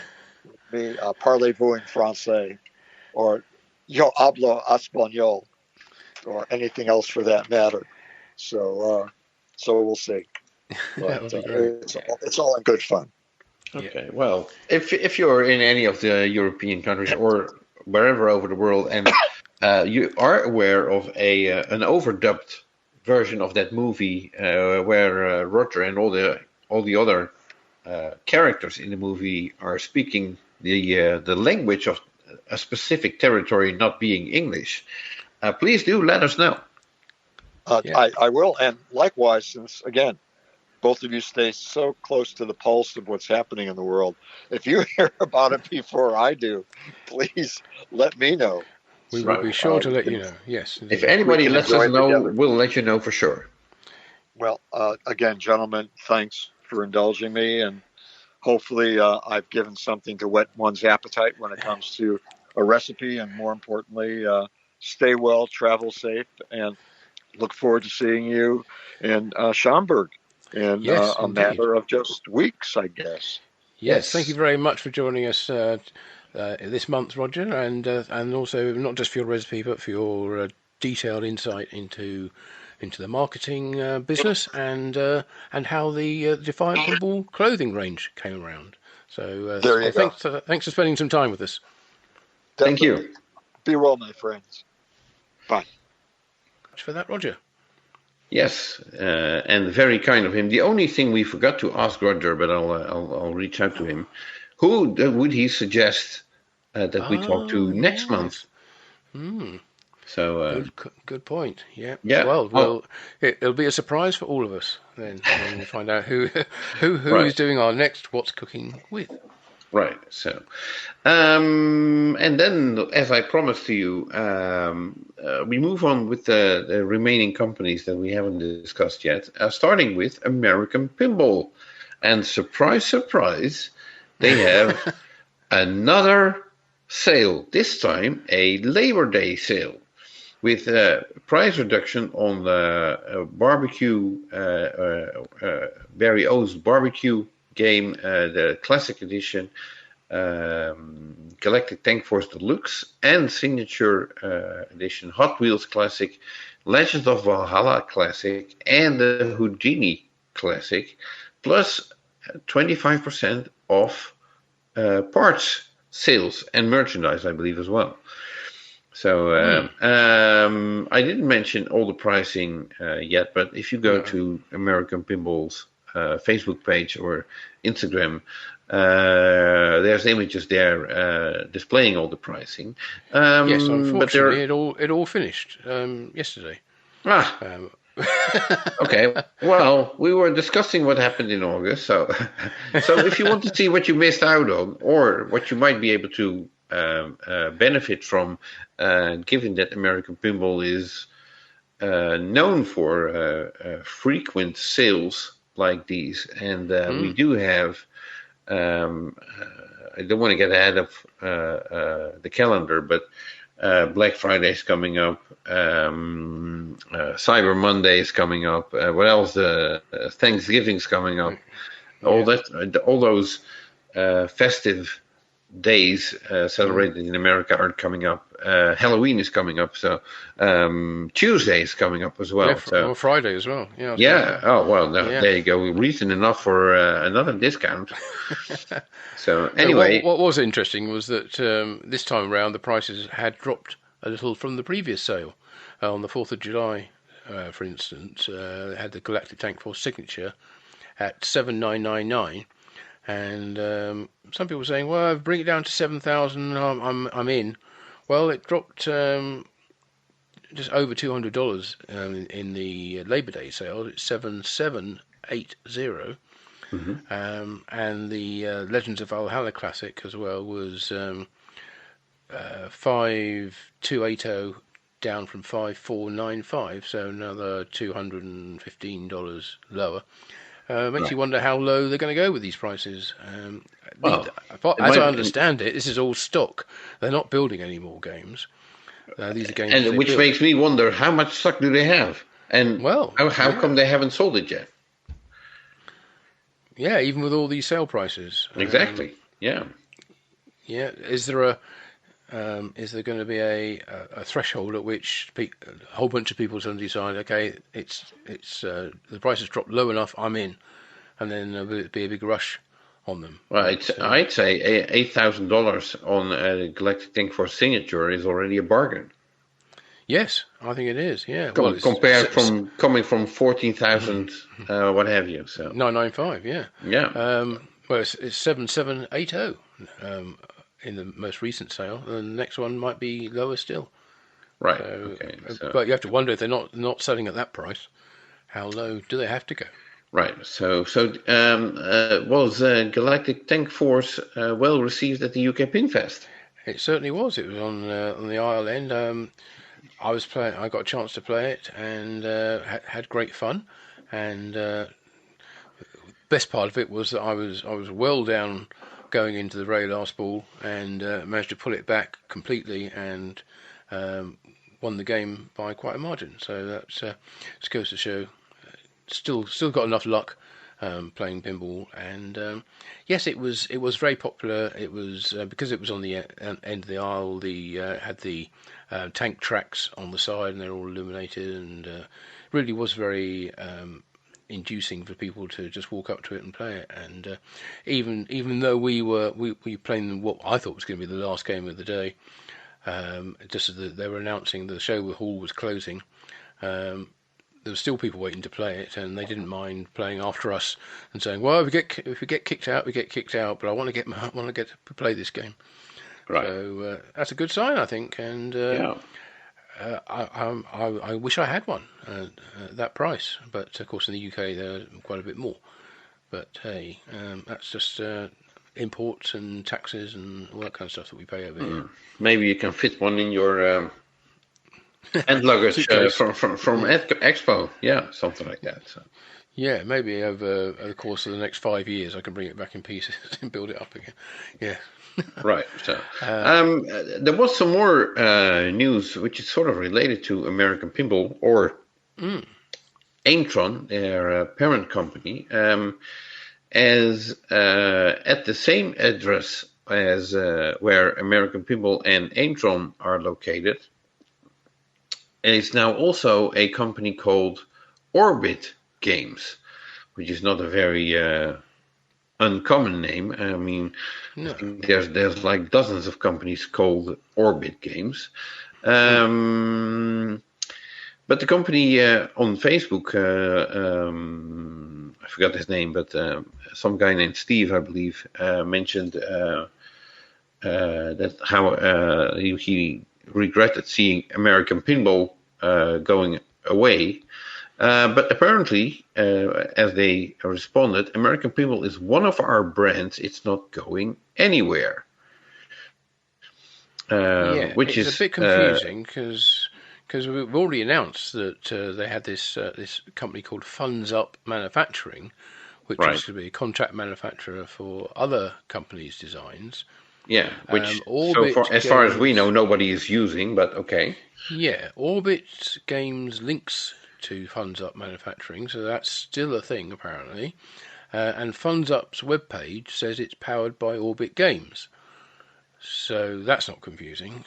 And it also lists American Pinball as one of the brands, along with several other brands of product. So I'm guessing that Orbit Games is a game design company that has their games manufactured, or would have their games manufactured by Funsup Manufacturing, along with American Pinball Games, if they ever go back into production, right, and various other companies' games, or various other brands, I should say, of game. But I don't know. It doesn't look good for American Pinball themselves. There's plenty of speculation that they've ditched their next title, Cuphead. Which I think we can pretty much confirm was Cuphead. I can. Which is a shame, really, because that game was well in development and was just needed. Well, I don't want to say just needed manufacturing, but because I don't know where the code got to with it, but it was. A lot of people had high hopes for that. I don't think it would ever have been the saviour game for American Pinball, because I don't think Cuphead is that well a known license. But it's a very rich license, and came with plenty of assets for Ryan and his team to use in the game, and which they did. But looks like we won't see American Pinball making it, which is a real shame. Or indeed Orbit Games, or Funsup Manufacturing, or Aimtron, or any other of that family of companies. Right. So that makes me wonder, like, okay, Ryan designed that game. Would he be able to take his design, as they are, while American Pinball does own it, because it was designed on their time, would he be able to take his design somewhere else? Probably have to be licensed from whatever entity American Pinball is at the time. Right. So if that's allowed under the licensing agreement they have with Cuphead owners. Right. So it may not be allowed to sub-license it. But what Ryan could do is start a fundraiser to get Cuphead into production. Just basically get American Pinball as a contract manufacturer to build the game they were supposed to build in the first place. Yes, assuming that the license is still in place and hasn't been annulled. Well, from what I understand, the licensor in this case was very enthusiastic about. I'm sure they were. Yeah, they might be less so after all the shenanigans. Well, they might still be very cooperative in getting the game manufactured in some way or form. So, oh well. Anyway, that's it for American Pinball for August. In many ways, by the sounds. Yes. Yeah. So then moving on. Turner Pinball in again Texas, San Antonio this time. Yep. They will begin shipping the first 8 production games of Merlin's Arcade this week. And following that, they expect to produce 4 to 6 games per week after that. The current game code for Merlin's Arcade, in which that the games that are shipping are carrying, is 0.81, which already includes a lot more than when, well, you and I played it at Texas Pinball Festival in March. So yes, I think that was version 0.4 or something at that time, wasn't it? Yes. So Kerry Hardy, he visited 3 pinball manufacturers in Texas, and he posted videos on his channel of of him visiting them.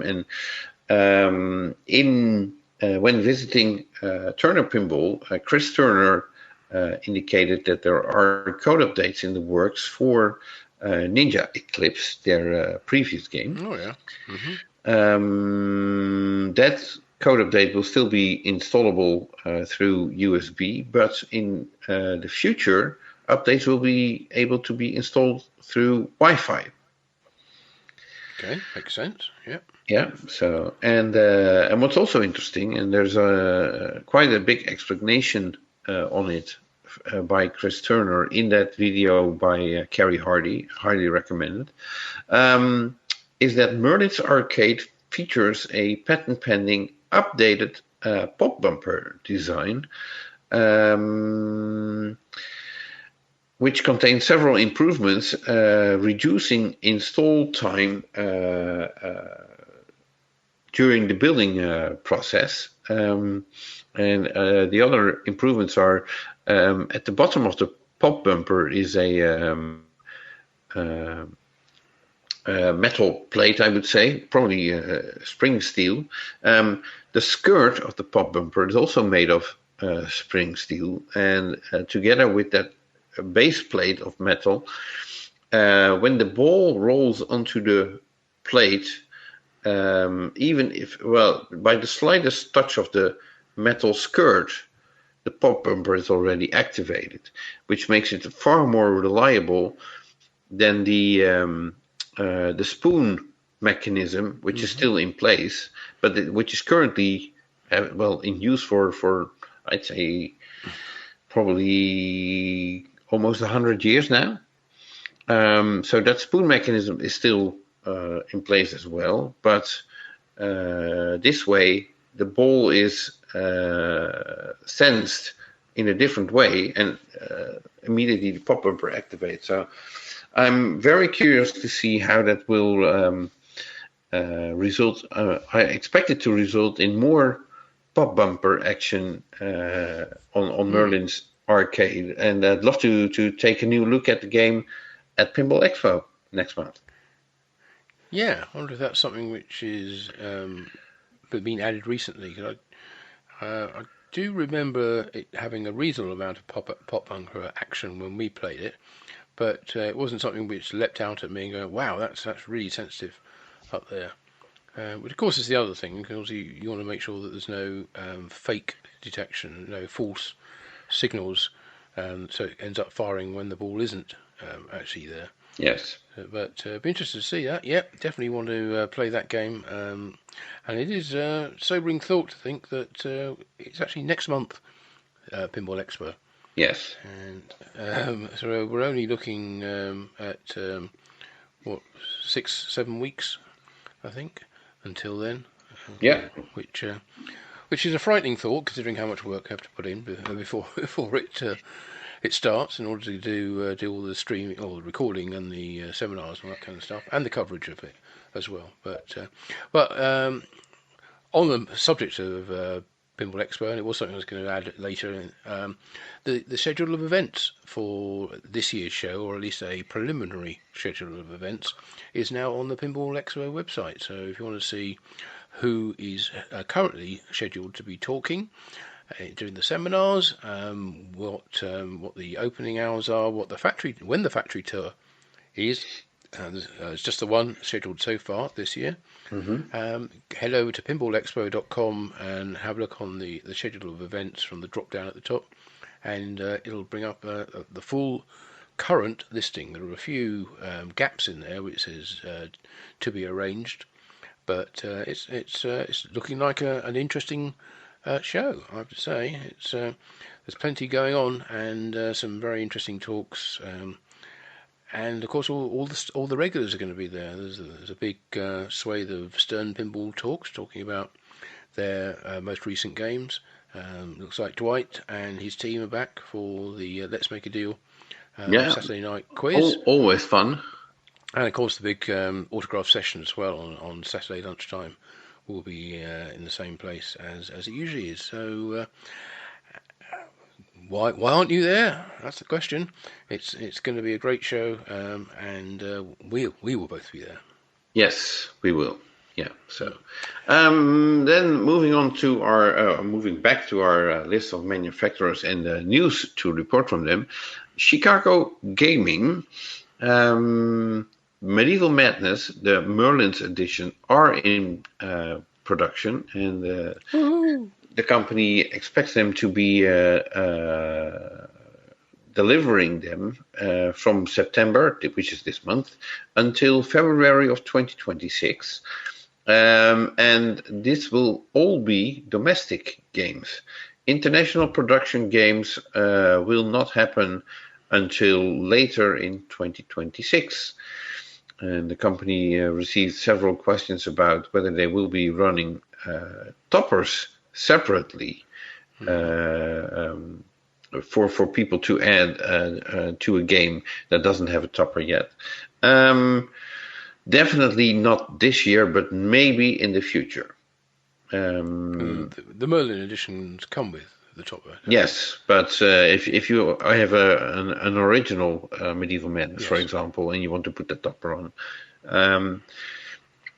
no guarantees, but you might be able to buy one at some point in 2026 or later on. So it's definitely something that they are considering.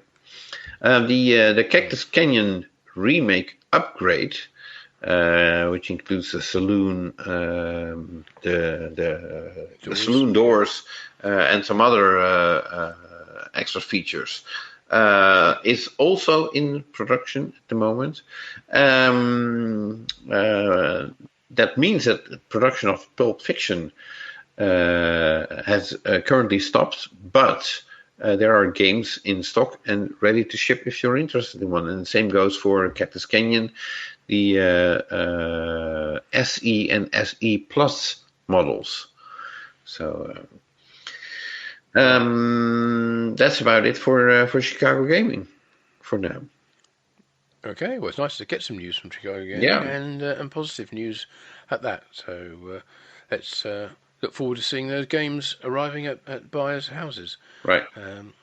Okay. So going from Chicago Gaming to something a smaller company in every sense, because we're talking about Wonderland Amusements. Right. You may remember are doing Alice Goes to Wonderland as their first title. And now you may remember that they did a Kickstarter, and that was a massive hit, fully subscribed in, I don't know, two minutes or something. Mm-hmm. Then hugely, vastly oversubscribed. But then that closed, and obviously there were some great deals for early backers. Interestingly enough, they are taking on new backers now at a price point of $899, which is a $50 discount off the eventual final price of the game. Mm-hmm. That is you can still get in on Alice Goes to Wonderland from Wonderland Amusements. Remember, that's the 80% scale of the game, so everything's scaled down a little bit more and it's more simple, but it's not that simple a game, and that's available until the 15th of September, so basically 2 weeks' time. If you missed out the first time, you can still get in on it. Now, normally they do monthly video updates on their Kickstarter page and on their social media as well. There wasn't one, actually, in August, which is a little bit disappointing, because they had previously said that there was some new code they wanted to show off in July, and they didn't do that until they show it next month. Well, that wasn't shown in August either. And previously they'd shown some of the production parts that they will be using in the games as well, just individually, and then we're going to show them on a game. But we haven't seen that yet, so looking forward to their next video update, which hopefully won't be too far away because they've got a lot to show, and they are also saying, of course, they're going to be back at Pinball Expo where they launched all this pretty much last year, right, just by showing the cabinets. And that's all they had to show at that time, and the title. And this time they're going to be there, and they say they'll be there with complete games for people to play. So let's see how that goes. Again, not far away. Right. Okay. So, and that rounds it up for Wonderland Amusements. Then we have Hexa Pinball in France, who are happy to report that Mad Pinball and Pinball Star in the US are new Hexa Pinball distributors, and they will be bringing multiple Space Hunt machines to Pinball Expo in October. Yeah, excellent, because last year I think there was a Space Hunt there, but I think that was Rob Burke's personal machine. Yes, so now in the Pinsout booth. Yes, that's right. And now they're going to have multiple machines, and they have two distributors in the US. So good news from them. And as we mentioned before, they are working on their second title as well. So yes. So we look forward to that, and we hope to get a chance to sit down with Hexa Pinball at Pinball Expo and talk about their current game and future games, and the expansion of the company. Yeah, and else we might do that during the Dutch Pinball Expo, which is in November, where they also will be making a present. Yeah, they. I assume they'll be doing a seminar. They're doing a seminar in Expo as well. Okay. On Thursday evening. Currently scheduled Thursday evening, 6:30, I think. Right. Okay. So then the last company that we have some news to report from, and then there's a long list of companies with no news. So, and I'm referring to Homepin in Taiwan. They're making a small run. Their words. Yeah, of the Blues Brothers. They showed photos of 10 cabinets and 10 shooter lane dividers. So they're probably making 10 games. That would be my guess. Yeah. So that's what they want you to think. Yeah. I get the feeling that they're. It's not a mass-produced game yet. Which is a pity because I had a lot of fun playing it. So was there one at the UK Pinfest show last weekend? There was indeed. Yes, there was indeed a Blues Brothers game on the brought by Retro Arcade Specialists. Yeah, along with a long line of other manufacturers' recent titles as well, including the Funhouse remake we were talking about earlier. Right. And Dune and. I'm going to put me on the spot and trying to remember what other one. You had ABBA there as well. Oh yeah, well, must have been a party then. It was the place to be, and to check out all the new games. Right. Anyway, so as we're talking about that, if you want to see exactly what they had there, then head over to the Pinball News site and check out our report from that show, and you can see pictures of all the games for yourself. Yeah, pinballnews.com. That is. So, that's the one. Yeah, and then there's this list of no news companies. We'll quickly run through them. Rams Pinball from the US, Vector Pinball in Australia, Bitronic from Spain, Cardona Pinball from the US, STR Pinball from Spain, and Quetzal Pinball from Spain. Although I do know that Quetzal is working on a new game design. Well, I think it probably done it by now. Yeah, remains to be seen who will be making it. So, but if there's any news on that, we'll let you know as soon as we're allowed to share it with you. So. Yep. Okay. And then we have the other news section. Yeah. Well, actually, most of this we've already covered. Yes. Because one of the things about the UK Pinfest show which was held on the 22nd to 24th of August, which was a great success. I won't go into too much more detail about it, other than to say that the 2026 dates are in the report and in the Pinball News diary. So if you want to check out that and start making plans for it, then, as you said, head over to pinballnews.com and read our UK Pinfest report with nearly 200 pictures and video and all the usual. I was thinking of heading over there now, but 200 pictures. Well, oh my God. Well, yeah, I know. You've only got to read it. I have to write it. As we mentioned about Pinball Expo, schedule is online now.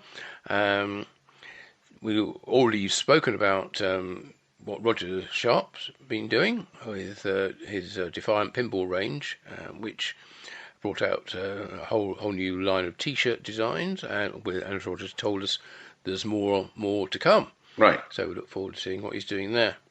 And you found a nice bit of pinball coverage in a YouTube video. Yeah, it's called Always Another Game. It's a sort of I actually completely forgot about what it's about. I watched it like 3 weeks ago, and I have no idea what it was about. But if you just look on, go on YouTube and look for Always Another Game, there's I think it's like a 4-minute reportage or whatever you want to call it, a report. That's the proper word. But I completely forgot the angle that it's about. But oh well, it was very nicely done. So do check it out. Always Another Game on YouTube. On YouTube.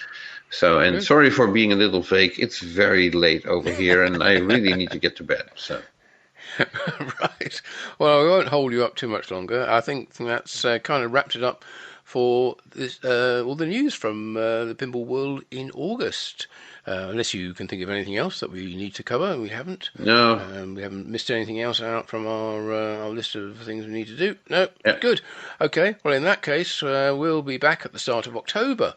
Can you imagine that, October? With our next PINcast, looking back at all the events in the pinball world and the pinball industry throughout this current month of September. Which will so we will see a new Star Wars game, of course. We will, and we won't. But yeah. Well, okay. Yes. So we're waiting for the reveal of Star Wars Fall of the Empire. And remember, it's almost every month there is a new Star Wars game, but. So every month there is a new Pinball Industry News PINcast. Yes, indeed. And there's also every month there's another American Pinball sale. So, exactly. Yes. So anyway, a couple of things you can count on in life. Yeah, that's right, and we like to be one of those things. So until then, from me, Martin Ebb of Pinball News, and me, Jonathan Houston of Pinball Magazine, we hope you have a stupendous September. And we look forward to joining you again next month for another new edition of the Pinball Industry News PINcast. Another? Oh well, bye for now. Bye.